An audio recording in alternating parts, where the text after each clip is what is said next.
चलो, तो gravitation, gravitation को हिंदी में कहते हैं क्या, क्या कहते हैं, गुरुत्वाकर्षण। गुरुत्वाकर्षण में अगर हम देखें तो आकर्षण लिखा है, आकर्षण मतलब होता है किसी भी चीज को अपनी तरफ अट्रैक्ट करना। तो ग्रेविटेशन का यहाँ जो डेफिनेशन है वो क्या लिखा है, gravitation is the force of attraction between two objects in the universe. तुम्हारे पूरे ब्रह्मांड में सारी चीजें एक दूसरे को अपनी तरफ क्या कर रही हैं, अट्रैक्ट कर रही हैं। अभी तक तुम जैसे गुरुत्वाकर्षण के बारे में पढ़े हो तो तुम लोग ये सोचते हो, समझते हो कि कोई जो जैसे सूरज है और पृथ्वी है वही एक दूसरे को अपनी तरफ खींचते हैं, जैसे पृथ्वी है, पृथ्वी ही हर चीजों को अपनी तरफ खींचती है। तो ऐसी बात नहीं है, ग्रेविटेशन में सारी चीजें एक दूसरे को अपनी तरफ खींचती हैं। और यहाँ पे देखो क्या लिखा हुआ है, universal law of gravitation. Universal law of gravitation का मतलब होता है कि पूरे ब्रह्मांड में जितनी भी वस्तुएं हैं वो एक दूसरे को अपनी तरफ अट्रैक्ट करती हैं। यूनिवर्सल लॉ ऑफ ग्रेविटेशन, जिसका कुछ ना कुछ मास होता है, जिसका मास होता है वो अपने तरफ एक दूसरे को खींचती हैं। जैसे हम जैसे ये क्या बोलते हैं, मार्कर है, डस्टर है, ये भी एक दूसरे को अपनी तरफ खींचता है। और बड़े बड़े जो बड़ा जो प्लैनेट है, स्टार है, वो भी एक दूसरे को अपनी तरफ खींचने का काम करता है। एक छोटी से छोटी चीज भी एक दूसरे को अपनी तरफ खींचती है। जो बाल है, हर एक बाल भी क्या लगाता है, फोर्स लगाता है।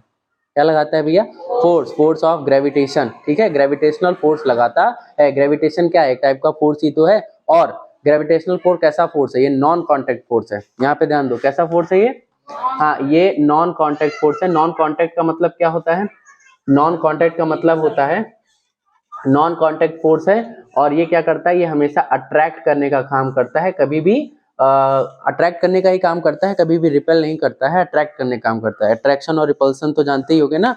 लाइक चार्ज क्या करते हैं, लाइक चार्ज और अनलाइक चार्ज जो है अट्रैक्ट करते हैं और लाइक चार्ज जो है रिपल करते हैं। तो यहाँ पे क्या होता है कि जो ग्रेविटेशनल फोर्स होता है वो हमेशा अट्रैक्ट करने का काम करता है और ये नॉन कॉन्टैक्ट फोर्स होता है, मतलब बिना छुए ही एक दूसरे पर क्या लगाया जाता है, हाँ बल लगाया जाता है। तो बिना छुए अगर किसी दूसरे को एक दूसरे पे बल लगा रहे हो तो उसको नॉन कॉन्टैक्ट फोर्स बोलते हैं और ग्रेविटेशन उसका एग्जाम्पल है। और तुम लोग बता सकते हो कॉन्टैक्ट फोर्स का एक एग्जाम्पल बताओ।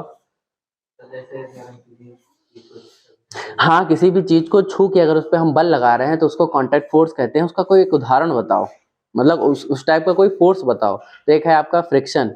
फ्रिक्शन को हिंदी में क्या कहते हैं, घर्षण। क्या कहते हैं, घर्षण की तो कहते हैं। तो घर्षण कब लगता है, हवा में तो लगता नहीं है। जब एक ऑब्जेक्ट दूसरे ऑब्जेक्ट को टच करता है तब उस पर क्या लगता है, फ्रिक्शनल फोर्स लगता है। तो ग्रेविटेशनल फोर्स समझ में आया क्या होता है, हर एक चीज एक दूसरे को अपनी तरफ अट्रैक्ट करती है। अब बात यह है कि जिसका मास को हिंदी में द्रव्यमान कहते हैं, जिसका मास जितना ज्यादा होगा उनके बीच में उतना ही ज्यादा फोर्स लगता है। आ रही बात समझ में, जिसका जितना ज्यादा मास होता है उतना ही फोर्स वो एक दूसरे पे लगाते हैं। और दूसरी बात ये है, दो चीजें ध्यान रखना ग्रेविटेशन के बारे में, कि अगर मास ज्यादा है तो उन दोनों के बीच में फोर्स भी ज्यादा लगेगा। और दूसरी बात है, अगर उनके बीच का डिस्टेंस कम है, दूरी कम है, तब भी फोर्स ज्यादा लगेगा। और अगर दूरी ज्यादा है तो फोर्स क्या लगेगा, कम लगेगा, है ना। वो हमेशा अट्रैक्ट करेगा चाहे जितना दूर हो, बहुत दूर से। रेंज इसका बहुत हाई होता है, इसका जो रेंज होता है वो क्या होता है, हाँ ये हाई रेंज होती है। हाई रेंज का मतलब ये होता है कि ये बहुत दूर से ही क्या लगाता रहता है, फोर्स लगाता रहता है। भले ही एक दूसरे के करीब ना आए लेकिन फोर्स तो लगा ही रहा है। जैसे कि अब तुम्हारे प्लेनेट में नेपच्यून है, यूरेनस है, सैटर्न है, ये सब प्लेनेट के नेम है ना, वो भी मेरे ऊपर क्या लगा रहे हैं, फोर्स लगा रहे हैं। वो फोर्स लगा के हमें अपनी तरफ क्या कर रहे हैं, खींचने का काम कर रहे हैं। समझ में आया। उतना वो जो प्लेनेट है ना, स्टार है, गैलेक्सी है, तो वो सब भी हमें क्या कर रहे हैं, मुझे अपनी तरफ खींचने का काम कर रहे हैं। लेकिन खींच इसलिए नहीं पा रहे हैं क्योंकि हमें किसने पकड़ रखा है, धरती माँ ने पकड़ रखा है। किसने पकड़ रखा है, धरती। अरे वो भी तो ग्रेविटेशन लगा रही है, वो भी तो फोर्स लगा रही है। तो वो क्या कर रही है, वो हमें अपनी तरफ खींच रही है और वो भी अपनी तरफ खींच रहे हैं। अब भाई वो बहुत दूर है कि नहीं है, उनका जो डिस्टेंस है वो क्या है, बहुत ज्यादा है। तो डिस्टेंस बहुत ज्यादा है तो उनका फोर्स बहुत कम पड़ जाता है, वीक हो जाता है। और इनका हम इनके एकदम जस्ट कांटेक्ट में है तो क्या होता है कि ये ज्यादा फोर्स लगा पा रहे हैं। आई बात समझ में। तो हर एक चीज एक दूसरे को क्या लगाती है, फोर्स लगाती है। क्या ये दोनों एक दूसरे को फोर्स नहीं लगा रहे होंगे, एक दूसरे के ऊपर ग्रेविटेशनल फोर्स लगा रहे हैं कि नहीं लगा रहे हैं। हर एक चीज में ग्रेविटेशनल फोर्स होते हैं, चाहे वो लिविंग हो चाहे वो नॉन लिविंग है। अब ये बताओ कि ये दोनों चीजें, हमने पहले भी क्वेश्चन पूछा था कि ये दोनों चीजें एक दूसरे के ऊपर अगर फोर्स लगा रही हैं तो आपस में चिपक क्यों नहीं जाती हैं। अच्छा, एक चीज ध्यान रखना कि फोर्स लगाने से, तुम लोग पढ़े होंगे, फोर्स लगाने से क्या होता है, एक्सीलरेशन आता है, त्वरण आता है। एक्सीलरेशन मतलब किसी भी चीज पर अगर बल लगाते हो तो एक जहां से खिसक के दूसरी जगह पर चली जाती है, बल लगाने से, फोर्स लगाने से एक चीज दूसरी यहाँ पर चली जाती है ना। लेकिन कोई जरूरी नहीं कि हमेशा वो खिसके, हमेशा वो त्वरण में आए, हमेशा वो एक्सीलरेशन में आए। जैसे मान लो अगर हम इस दीवार पे अगर फोर्स लगाएंगे तो क्या ये दीवार खिसकेगा? नहीं खिसकेगा ना। लेकिन अभी एक बुलडोजर ले आ जाओ, बुलडोजर लाके इसको ढकेल दिया जाए तो खिसक जाएगा, खिसक जाएगा कि नहीं खिसक जाएगा? तो इसका मतलब फोर्स तो लग रहा है। अब फोर्स लगने के बाद वो चीज में त्वरण आ रहा है नहीं आ रहा तो उससे मैटर नहीं करता है। जैसे ये मार्कर है, ये मार्कर हमें खींच रहा है, लेकिन ये हमें खींच पाएगा? नहीं खींच पा रहा है, क्योंकि मेरा मास इससे क्या है, बहुत ज्यादा है ना, इससे बहुत ज्यादा है मेरा मास, तो इसलिए अपनी तरफ नहीं खींच पा रहा। लेकिन भैया कोशिश तो कर रहा है, फोर्स तो लगा रहा है, तो एक दूसरे के ऊपर फोर्स लगाते रहते हैं। आई बात समझ में? अब देखो यूनिवर्सल लॉ ऑफ ग्रेविटेशन में क्या लिखा है, everybody in the universe attract every other object, every other body. देखो यहाँ पे क्या लिखा हुआ है, everybody in the universe attract every other body with a force which is directly proportional to the product of their masses and universally proportional to the square of the distance between them। अब देखो यहाँ पे एक चीज लिखा है, उसको समझने की कोशिश करना। ये देखो डायरेक्टली, एक चीज होता है आपका डायरेक्टली प्रोपोर्शनल और एक चीज होता है आपका कहाँ गया, एंड यूनिवर्सली प्रोपोर्शनल। ये देखो यूनिवर्सली प्रोपोर्शनल, तो डायरेक्टली प्रोपोर्शनल क्या होता है और यूनिवर्सली प्रोपोर्शनल क्या होता है? हिंदी में तुमने अभी लिखा होगा, जरा बताओ दोनों शब्दों को बताओ। हाँ, व्युत्क्रमानुपाती और एक क्या होता है? हाँ, एक है समानुपाती और एक है व्युत्क्रमानुपाती। चल रहा है ठीक से, है ना? हाँ, एक होता है समानुपाती, एक होता है व्युत्क्रमानुपाती, एक होता है डायरेक्टली प्रोपोर्शनल, एक होता है इनवर्सली प्रोपोर्शनल। तो डायरेक्टली प्रोपोर्शनल क्या होता है कि अगर एक चीज बढ़ेगी तो दूसरी चीज भी बढ़ेगी, अगर एक चीज घटेगी तो दूसरी चीज भी घट जाएगी। अगर ये जीरो हो गया तो ये भी क्या हो जाएगा, जीरो। जैसे ये वैसे ये, बढ़ा बढ़ा घटा घटा, ये होता है डायरेक्टली प्रोपोर्शनल समानुपाती। ठीक। इनवर्सली प्रोपोर्शनल क्या होता है, अगर ये बढ़ेगा तो ये क्या होगा, घट जाएगा, और अगर ये बढ़ेगा तो ये घट जाएगा, मतलब दोनों एक तरह से बढ़ेंगे नहीं। ये होता है इनवर्सली प्रोपोर्शनल। आई बात समझ में? अब इसमें देखो जो ग्रेविटेशनल फोर्स है इसमें क्या होता है कि अगर आप का मास जो है वो ज्यादा है, मास मतलब क्या होता है, द्रव्यमान। द्रव्यमान किसी भी चीज को पकड़ सको, वही चीज तो होता है। तो अगर किसी भी चीज का मास जितना ज्यादा होगा वो एक दूसरे पर उतना ही ज्यादा फोर्स लगाएंगे। समझने की कोशिश करना।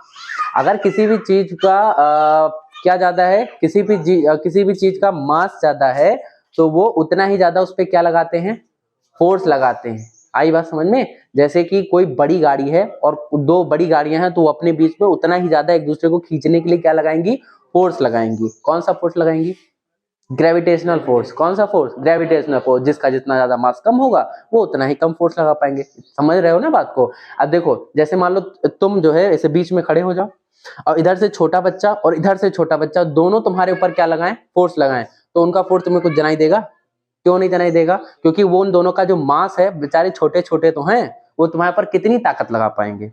समझ रहे हो ना? या फिर तुम्हें खींचे, ये खींचने का ही तो काम करता है, अट्रैक्ट ही तो करता है कि ढकेलता है। देखो जो फोर्स होता है वो दो डायरेक्शन में लगाया जाता है, एक होता है पुल और एक होता है पुश। एक होता है पुल और एक होता है पुश। पुल मतलब होता है खींचना और पुश मतलब होता है ढकेलना। अब बताओ ग्रेविटेशनल फोर्स क्या करता है, खींचने का काम करता है कि ढकेलने का काम करता है? खींचने का काम करता है। ठीक। अब तुम बीच में खड़े हो और तुम हो भैया 14-15 साल के, और छोटे छोटे बच्चे 4-4 साल के जो बच्चे हैं वो तुम्हें अपनी, एक लोग अपनी तरफ खींच रहे हैं, एक लोग अपनी तरफ खींच रहे हैं। क्या उनका बल तुम्हारे ऊपर कुछ जनाई देगा? थोड़ा मोड़ा जनाई देगा, लेकिन उतना नहीं। ठीक है, आई बात समझने? अब भैया इस तरफ आए 22 साल का एक लड़का और इधर आया 22 साल का लड़का, वो तुम्हें खींचेगा, तो बताओ तुम्हारे शरीर का क्या हाल होगा? सोच सकते हो ना क्या हाल होगा? ऐसा क्यों होगा? ऐसा इसलिए होगा क्योंकि उनका जो मास है, उनका जो द्रव्यमान है वो बहुत ही ज्यादा है। तो भैया ध्यान रखना कि अगर जिस चीज का द्रव्यमान बहुत ज्यादा है तो उनके बीच में जो फोर्स लगेगा वो भी बहुत ज्यादा होगा। Got it? समझ में आया? मास की बात क्लियर हुई? ये होता है डायरेक्टली प्रोपोर्शनल। जो फोर्स होता है, यहाँ लिख दे रहे हैं, यहाँ पे जो फोर्स होता है डायरेक्टली प्रोपोर्शनल की साइन कुछ इस तरह होती है। ये किसका होता है? ये product of masses m1 into m2, ये चीज समझना। ओके, यहाँ पे देखो क्या लिखा हुआ है, यहाँ पे जो लिखा हुआ है उसी से रिलेट करते चलो। देखो लिखा है every other body with a force which is directly proportional to the product. Product मतलब क्या होता है? देखो लिखा होगा गुणनफल के समानुपाती होता है। पढ़ के बताओ वाली लाइन जरा, क्या लिखा है? उसी के आसपास वाली लाइन पढ़ो। दो द्रव्यमानों के गुणनफल के बराबर होता है, लिखा है ना? बताओ, देखो यहाँ पे कोई भी दो चीजें हैं तो अगर दो ऑब्जेक्ट है तो उनका कुछ ना कुछ मास होगा। मास को हिंदी में द्रव्यमान कहते हैं। इसका मास है, इसका भी मास है। अब दोनों को अलग अलग बताने के लिए हम यहाँ m1 लगा देते हैं, यहाँ पे m2 लगा देते हैं। तो फोर्स जो होता है वो इन दोनों के गुणनफल के बराबर होता है। अरे भाई एक बॉडी तो रहेगी नहीं। अब कोई अगर सिंगल एक चीज है तो अगर हमें दिखाना है कि ग्रेविटेशनल फोर्स, तो दो बॉडी तो लेनी ही पड़ेगी ना। अगर आपको दिखाना है एक्टिविटी से कि ग्रेविटेशनल फोर्स दिखाओ तो कम से कम दो चीजें तो चाहिए होंगी। अकेले तो खड़े नहीं रहोगे बताने के लिए, तो दो चीजें चाहिए। तो दो मास होता है, दो चीजें होती हैं, उन दोनों का गुणनफल जो है वो किसके बराबर होता है? फोर्स के बराबर नहीं होता है, फोर्स के समानुपाती होता है, डायरेक्टली प्रोपोर्शनल होता है। मतलब अगर मास आपका ज्यादा रहेगा तो फोर्स भी क्या हो जाएगा? ज्यादा हो जाएगा। मास अगर कम रहेगा तो फोर्स क्या रहेगा? कम रहेगा। तो ये जो ग्रेविटेशनल फोर्स होता है ये दो, यहाँ पे देखो, दो ऑब्जेक्ट के मास के गुणनफल के मतलब प्रोडक्ट के डायरेक्टली प्रोपोर्शनल होता है, समानुपाती होता है। आई बात समझ में?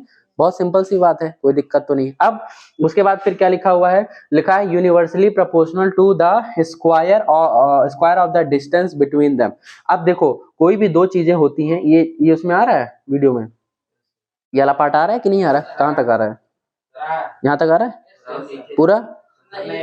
हाँ ठीक है, चलो देखो, कोई भी भैया कोई भी दो चीजें होती हैं, कोई भी दो चीज है, अब उनके बीच में कुछ ना कुछ दूरी भी होगी। अब एकदम चिपके तो होंगे नहीं, क्योंकि हमने तुम्हें बताया है कि ग्रेविटेशनल फोर्स कैसा फोर्स है? Non contact force. अगर तुम एक दूसरे के चिपके हो तब तो ठीक है, लेकिन अगर दूर हो तब भी ये फोर्स एक दूसरे के ऊपर अप्लाई हो रहा है ना। जैसे कॉन्टैक्ट फोर्स का एग्जाम्पल क्या होता है? कॉन्टैक्ट फोर्स का एग्जाम्पल होता है जैसे मस्कुलर फोर्स जो होता है। तो मस्कुलर फोर्स, जैसे आप लोग अपने मांसपेशियों, अपने मसल से किसी दूसरी चीज पर फोर्स कैसे लगा सकते हो? सर उसको छू के लगा सकते हैं, बिना छुए लगा पाओगे? अब हम सोचे कि इस कैमरे को, इस मोबाइल को गिरा दें बिना छुए, तो हो सकता है ऐसा? नहीं ना, तो उसके लिए इसको छूना पड़ेगा। तो ये कॉन्टैक्ट फोर्स का एग्जाम्पल हो गया। नॉन कॉन्टैक्ट फोर्स का ये हो गया कि बिना छुए आप उस पर क्या लगा सकते हैं? बल लगा सकते हैं। अब जब उनको बिना छुए तुम बल लगा सकते हो तो भैया कुछ दूर पे रखे होंगे, कुछ दूरी पे रखे होंगे। ये एक दूसरे पर बल लगा रहा होगा कि नहीं? लगा रहा है? बताओ, बताइए भैया, लगा रहा है कि नहीं लगा रहा है? तो ये बताओ, इनके बीच में कुछ दूरी है? अब अगर कुछ दूरी, अब इस दूरी को बढ़ा दिया जाए तो क्या होगा? ध्यान से देखना, ये एक दूसरे के ऊपर बल लगा रहे हैं, एक दूसरे को अपनी तरफ खींच रहे हैं। अब इसको हमने बढ़ा दिया तब भी एक दूसरे को खींच रहे हैं, और बढ़ा देंगे तब भी एक दूसरे को क्या कर रहे हैं? खींच रहे हैं। लेकिन जब यहाँ पे खींच रहे थे तो बल ज्यादा लग रहा था इनके बीच में, जब और दूर चला गया तो बल और कमजोर पड़ गया, फिर और दूर चला गया तो और बल जो फोर्स था वो कमजोर पड़ गया। इसका मतलब दूरी के बढ़ जाने से, डिस्टेंस देखो बढ़ रहा है, कोई चीज बढ़ रही है ना, डिस्टेंस के बढ़ जाने से फोर्स क्या हो जा रहा है? कम हो जा रहा है। डिस्टेंस के बढ़ जाने से फोर्स क्या हो जाता है? कम हो जाता है। इसको लिखते कैसे हैं? इसको लिखते हैं, फोर्स जो है वो इनवर्सली प्रोपोर्शनल होता है 1 अपॉन डिस्टेंस को r से दिखा दिया, r का स्क्वायर। यहाँ पे लिखा है, देखो क्या लिखा था? वर्ग के व्युत्क्रमानुपाती होता है, ऐसा कुछ लिखा होगा, वर्ग के। हाँ, तो जो दूरी होते हैं, दूरी के वर्ग के व्युत्क्रमानुपाती होता है कौन? फोर्स, यानी कि बल। आई बात समझ में? इतनी ही चीज हमें तुम्हें बतानी थी। और एक चीज हम और कॉन्सेप्ट वो जैसे पूछे थे कि जैसे दो चीजें अगर एक दूसरे को खींच रही हैं तो अगर इसको हम छोड़ेंगे तो कहाँ जाएगा? ऊपर भागेगा, नीचे भागेगा? तो जब एक दूसरे को खींच रही तो एक दूसरे के पास भी तो चला जाना चाहिए। जैसे ये हमें खींच रहा है, हम इसको खींच रहे हैं, बिल्कुल पूरा अच्छे तरीके से हम इसको खींच रहे हैं और ये हमें खींच रहा है। खींचने का मतलब ये ना सोचो कि भैया खींच रहे हो तो उनके पास पहुंच जाओगे, ऐसी कोई बात नहीं है। जैसे हमने कहा कि हाँ एक दूसरे को खींच रहे हैं, तो जरूरी नहीं कि उनके पास पहुंच जाओ तभी पता चले कि खींच रहे हैं। अब जैसे तुम्हें हम कह रहे हैं कि खींच रहे हैं, लेकिन तुम्हें नहीं लग रहा होगा ना, तुम्हें तो लगता है कि सर ने कहा है कि ये खींच रहा है तो सर उनके पास चले जाना चाहिए, मार्कर को उनके पास आ जाना चाहिए, है ना। तो ये जरूरी नहीं है, क्योंकि अगर दीवार को तुम ढकेलोगे तो ढकेल नहीं पाओगे। समझ रहे हो ना बात को? कोई जरूरी नहीं कि वो, लेकिन फोर्स तो लग ही रहा है। अच्छा, तो अब हाँ, हम ये कह रहे थे कि जब इनको छोड़ेंगे तो ये नीचे ना जा, तो ये आपस में ना चिपक कर नीचे भाग जाते हैं। तो ऐसा क्यों होता है?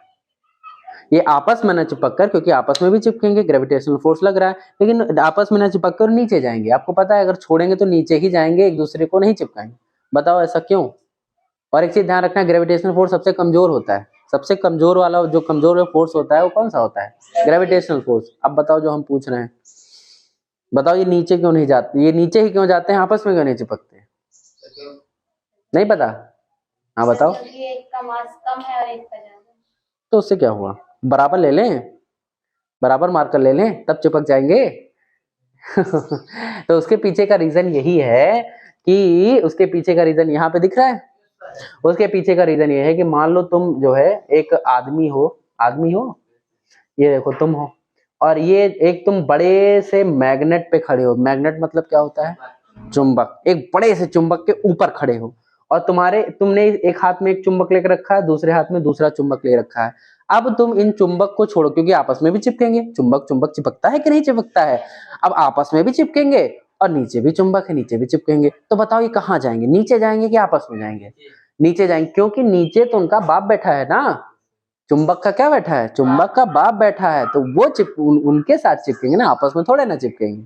समझ में आया? उसके पास देखो वो ये बड़ा चुंबक है, बड़ा है, ये ज्यादा फोर्स लगा रहा है। समझ रहे हो ना बात को? ये क्या कर रहा है? ये ज्यादा फोर्स लगा रहा है। तो ये दोनों चीजें कहाँ जाएंगी? ये दोनों चीजें नीचे जाएंगी। जो ज्यादा फोर्स लगाएगा उसी की तरफ तो जाओगे। समझ रहे हो ना? फोर्स का क्या होता है? जैसे टग ऑफ वॉर में जो रस्सी खींचने वाला होता है, जिसकी तरफ फोर्स, जो ज्यादा फोर्स लगाता है वो लोग उसी तरफ तो खींच जाते हैं। तो भैया जो पृथ्वी है वो, ये दोनों आपस में बल लगा रहे हैं, लेकिन वो किस पर बल लगा रही है? वो इन दोनों पर बल लगा रही है। ध्यान से समझना इधर। ये दोनों जो है, ये दोनों एक दूसरे पर बल लगा रहे हैं, लेकिन जो वो है ना धरती मैया, ये इन दोनों पर भी बल लगा रही है, और हम भी इन पे बल लगा रहे हैं। लेकिन किसका बल ज्यादा होगा? क्यों? क्योंकि इनका मास ज्यादा है। यहाँ पे जितनी भी चीजें सब एक दूसरे पर बल लगा रही है, लेकिन वो जो बल लगा रहा है, वो जो बल लगा रही है, वो इन सबसे बहुत ज्यादा है। उनके सामने तो हमारा जो बल है वो एकदम चींटी बराबर हो गया। हो गया कि नहीं हो गया? अगर चींटी बराबर ना होता तो इसको हम चिपका लेते, जैसे वो रोबोट पिक्चर में रजनीकांत सब चिपका लेते हैं अपने पास, है ना? चिपका लेते कि नहीं चिपका लेते? यही रीजन है भैया। तो ये चीज आपको, ये बात सारी समझ में आ गई? कोई दिक्कत तो नहीं है? तो ये है यूनिवर्सल लॉ ऑफ ग्रेविटेशन। हो गया? चलो खुद ही बनाओ, खुद ही बंद भी करो ये। हाँ तो चलो अब हम लोग जो है ग्रेविटेशनल का फॉर्मूला देखते हैं। ब्लू लाइट जल रही है, ग्रीन देख लो भैया, जल रही है कि नहीं? हाँ तो यहाँ पे देखो फॉर्मूला देखते हैं। तो अभी हमने बताया था कि जो फोर्स होता है, कौन सा फोर्स है? ग्रेविटेशनल फोर्स है। तो जो ग्रेविटेशनल फोर्स होता है वो डायरेक्टली प्रोपोर्शनल होता है दो ऑब्जेक्ट के मास के प्रोडक्ट के। अब देखो कोई भी दो ऑब्जेक्ट है, ऑब्जेक्ट मतलब क्या होता है? ऑब्जेक्ट मतलब वस्तु हो गई। तो यहाँ पे देखो कोई दो ऑब्जेक्ट है, तो ये जो है, ये क्या करते हैं? ये फोर्स लगाकर इसको अपनी तरफ खींच रहे हैं। एरो बनाए, एरो से मतलब ना रखना। अब ये जो है, ये क्या कर रहा है? ये जो है, इसको हम लोग बी बोल देते हैं, उसको हम लोग ए बोल देते हैं। तो जो ए ऑब्जेक्ट है वो क्या कर रहा है? वो इन पे बल लगाकर उनको अपनी तरफ खींच रहा है। और जो बी क्या है? बी जो है ए पर बल लगाकर इसको अपनी तरफ खींच रहा है, ढकेल नहीं रहा है। ध्यान रखना, ग्रेविटेशन पढ़ रहे हो, ढकेलने वाला काम नहीं हो रहा, खींचने वाला काम हो रहा है। एरो से ना सोचना कि ए इसको ढकेल रहा है, बी इसको ढकेला, नहीं, बी इसको खींच रहा है, ए इसको खींच रहा है। क्या लगा के? बल लगा के। तो जो बल होता है ना, फोर्स होता है, तो ये क्या होता है? ये डायरेक्टली प्रोपोर्शनल होता है, समानुपाती होता है इन दोनों के मास के, द्रव्यमान के गुणनफल के। इनका भी कुछ ना कुछ मास होगा जिसको m1 बोल देते हैं, इनका भी कुछ ना कुछ मास होगा जिसको m2 बोल देते हैं। आई बात समझ में? क्लियर इतनी बात? अब उसके बाद क्या होता है? हमने एक चीज और बताई थी कि देखो इनके बीच की कुछ दूरी भी तो होगी। अब हमें ये बताओ कि दूरी नापे कैसे? इनके बीच की दूरी नापी कैसे जाए? कहां से नापे? क्योंकि ये वाला पार्ट इसको खींच रहा है, मतलब पूरे इसको खींच रहा है ना? तो क्या यहां से यहां तक दूरी नाप ले? ये आखिरी वाला पार्ट भी इसको यहां खींच रहा है, आखिरी वाला पार्ट भी तो खींच रहा है। तो क्या यहां से यहां तक दूरी नापे? कहां से दूरी नापे? कहां से बताओ? बीच से, एक लोग कह रहे हैं बीच से, और बताओ तुम लोग दिमाग लगाओ। मक्खी बैठ गई। बताओ, अच्छा बताओ, उनको भी छटपटा रहे हैं सब। हाँ बताओ भाई। हाँ बीच से नापेंगे। क्यों नापेंगे? क्योंकि मतलब जो बीच में होता है वो होता है एकदम सेंटर माना जाता है। किसी भी मास का जो सेंटर होता है, सेंटर ऑफ मास जो होता है, वो कहाँ पे पाया जाता है? एकदम बीचों बीच में होता है ना? ऐसा मतलब होता है। एवरेज जो है, एवरेज डिस्टेंस वो कहाँ होता है? एकदम बीचों बीच से। एक बॉडी के बीच से दूसरे बॉडी के बीच की जो डिस्टेंस होती है उसी को एवरेज डिस्टेंस माना जाता है, और वही डिस्टेंस होता है। क्योंकि भाई सब चीज आपस में खींच रहे हैं तो कहाँ कितना डिस्टेंस मानोगे? तो ये देखो, इसका बीच वाला पार्ट और इसका बीच वाला पार्ट, तो यहां से लेकर और यहां तक की जो दूरी होती है वो क्या होती है? उसको आर लिख लिया और आर का स्क्वायर हो गया। ऐसा यूनिवर्सल उसमें पढ़ा है तुमने। तो फोर्स जो होता है वो इनके इनवर्सली प्रोपोर्शनल होता है। किसके? दूरी के व्यतिक्रमानुपाती होता है बल। अगर इनकी दूरी बढ़ जाएगी तो इनके बीच लगने वाला बल क्या हो जाएगा? कम हो जाएगा, और अगर इनके बीच की दूरी कम हो जाएगी तो बल क्या हो जाएगा, बढ़ जाएगा। ये चीज समझ में आई? बताओ, अब इन दोनों को अगर हम लोग मर्ज कर दें तो हो जाएगा F प्रोपोर्शनल टू m1 और m2, और अपॉन में क्या हो जाएगा, r का स्क्वायर। m मतलब पहले ऑब्जेक्ट का मास, m2 मतलब दूसरे ऑब्जेक्ट का मास, और r मतलब उनके बीच की दूरी, और F मतलब हो गया ग्रेविटेशनल फोर्स। अब ये बताओ, ये तो फॉर्मूला तुम्हारा बन के तैयार हो गया, लेकिन फॉर्मूला में तुम इक्वल टू पढ़े होगे ना, इक्वल टू लगा होता है। तो यहाँ पे हम लोग क्या लगा देते हैं, यहाँ पे हमने लगा दिया F इज इक्वल टू जी, क्या लगा दिया, जी m1 m2 upon r square. अब ये जी क्या होता है, हाँ जी होता है ग्रेविटेशन। इसकी जो वैल्यू होती है वो पूरे ब्रह्मांड में हर जगह सेम होती है, सेम मतलब कांस्टेंट होती है। क्या होती है, हर जगह सेम होती है, ठीक है। तो इसीलिए हाँ, इसको जी को हम लोग क्या बोलते हैं, जी को बोलते हैं यूनिवर्सल, क्या बोलते हैं, हाँ वेरी गुड, यूनिवर्सल ग्रेविटेशनल, हाँ ग्रेविटेशनल या ग्रेविटेशनल जो है कांस्टेंट बोलते हैं। कांस्टेंट मतलब होता है क्या, बताइए जरा, कांस्टेंट मतलब होता है नियत। तो ये जो हाँ नियतांक होता है, तो जो ये जी की वैल्यू होती है हर पूरे ब्रह्मांड में हर जगह क्या होती है, सेम होती है। इसीलिए जो है समानुपाती हटा के हम लोगों ने क्या लिखा है, जी लिखा है। आई बात समझ में, कैपिटल जी की बात हो रही है, चाहे तुम पृथ्वी के ग्रेविटेशन कैपिटल जी की बात करो, चाहे किसी और प्लेनेट की बात करो, जी की वैल्यू सेम होती है। तो F इज इक्वल टू क्या हो गया, जी m1 m2 upon r square. तो ये कौन सा फोर्स हो गया, ये आपका फोर्स का क्या हो गया, ये फॉर्मूला हो गया, ग्रेविटेशनल फोर्स का फॉर्मूला। ओके, कोई दिक्कत, कैसे बना, कहां से बना, सब समझ में आ गया। और अब बताओ जी की वैल्यू कितनी होती है, हाँ बताओ,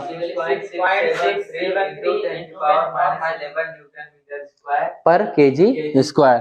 तो हाँ 6 पॉइंट कितना होता है, 6.67 इंटू 10 टू द पावर कितना होता है, 6.67 इंटू 10 टू, यहाँ पे देखो कहीं कहीं पे 7 भी लिखा मिलेगा, 6.7, हाँ मतलब ले सकते हो, कोई दिक्कत नहीं है। अरे देखो जैसे 6.67 लिखा है और 6.7 लिखा है, तो क्या दोनों के बीच में बहुत ज्यादा डिफरेंस है, नहीं है ना। ये क्या है 6.670 670 हो गया, और 6 पॉइंट ये देखो 700 हो गया, पास में ही तो है। तो कहीं पे 6.7 भी लिखा रहता है। जब हम लोग न्यूमेरिकल सॉल्व करते हैं तो 6.7 लेकर ही सॉल्व करते हैं, अदरवाइज लिखने को तो क्या लिखते हैं 6.67 इंटू, हाँ अरे कोई दिक्कत नहीं, इतना ही है, इतना मतलब लिख दोगे तो कुछ गलत नहीं होगा, ठीक है। हाँ बताओ क्या होगा, 6.67 इंटू 10 टू द पावर, और उसके बाद न्यूटन मीटर स्क्वायर पर केजी स्क्वायर, ये होता है ना, ये उसका क्या होता है, ये यूनिट होता है, ये वैल्यू हो गई, जी की वैल्यू हो गई, ठीक है, कोई दिक्कत तो नहीं इसमें। और तुम ये चीज बताना चाहते हैं कि इनका जो ये यूनिट आया है एसआई यूनिट, किसका एसआई यूनिट है, ये जी का, ग्रेविटेशन का जो एसआई यूनिट है ये कैसे बनता है, इसको एसआई यूनिट ही तो बोलते हैं। इसका एसआई यूनिट कैसे बनता है, तो इसको हम कहाँ बताएं, यहाँ पे बता दें, बताइए। तो यहाँ पे दिख रहा है इसमें, हम भी आ रहे हैं, ओहो चलो यहाँ देख लो, यहाँ ठीक है, देख लो फटाफट देख लो, एसआई यूनिट ऑफ जी, जी का जो एसआई यूनिट है ये बनता कैसे है, देखना ध्यान से, दिख रहा है ना, पूरा क्लियर आ रहा है। तो यहाँ पे देखो एसआई यूनिट जी का, ये जी का एसआई यूनिट बनता कैसे है, तो देखो यहाँ पे जो तुम्हारा फॉर्मूला है पहले उसको लिखो, F इज इक्वल टू क्या होता है, जी m1 और m2 अपॉन r का स्क्वायर। फटाफट इसको हम लोग जो है F क्या हो जाएगा, F इंटू r का स्क्वायर, और ये m1 m2 कहाँ आ जाएगा, नीचे आ जाएगा, और वहां सिर्फ और सिर्फ क्या बचेगा, जी बचेगा। आई बात समझ में। हम अब तुम्हें बता रहे हैं कि एसआई यूनिट जो जी की एसआई यूनिट है ग्रेविटेशन की, वो बनी कैसे है।